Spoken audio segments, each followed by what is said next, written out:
Nga ngjarjet e bujshme dhe koncertet mallështore deri tek polemikat dhe skandalet që mbajtën publikun në ankth, viti që lan pas ishte i mbushur me emocione të forta për skenën artistike shqiptare. Megjithatë, ndër të gjitha zhvillimet që shënuan këtë vit, më të dhimbshmet meten humbjet e disa figurave të njohura të artit dhe muzikës.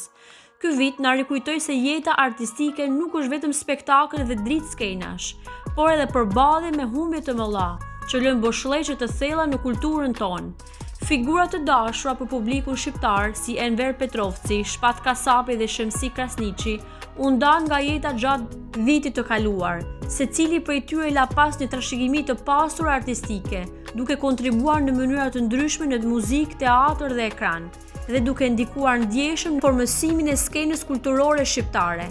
Enver Petrovci ishte një mjeshtër i dramës, i aftë të interpretonte me të njëjtin intensitet si në repertorin klasik, ashtu edhe në rolet moderne.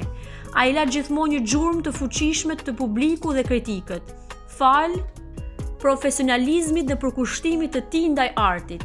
Petrovci u shfaq më shumë në produksione të rëndësishme kombëtare dhe ndërkombëtare, ndërsa prezenca e tij imponuese në skenë dhe aftësia për të shndërruar plotësisht në personazhet që interpretonte e bën atë një ndër aktorët më të mëdhenj shqiptar.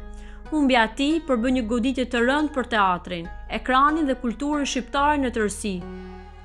Ndërsa Shpat Kasapi, këngëtari i njohur nga Tetova, ndoroi jetë në 26 nëntor 2025, në moshën 40 vjeçare, si pasojë një sulmi në zemër.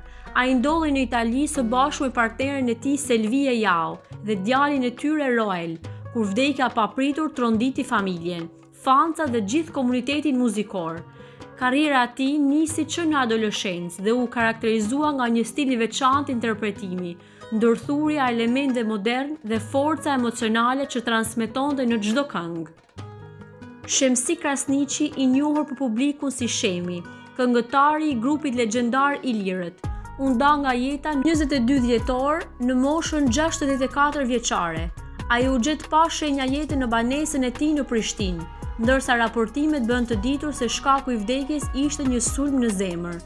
Shemi ishte një nga figurat më të dashura të muzikës shqiptare, i njohur për zërin karakteristik dhe energjinë që sillte në çdo performancë. Me grupin Ilirët, ai krijoi këngë që u këndua ndër breza, duke lënë gjurmë në muzikën shqiptare.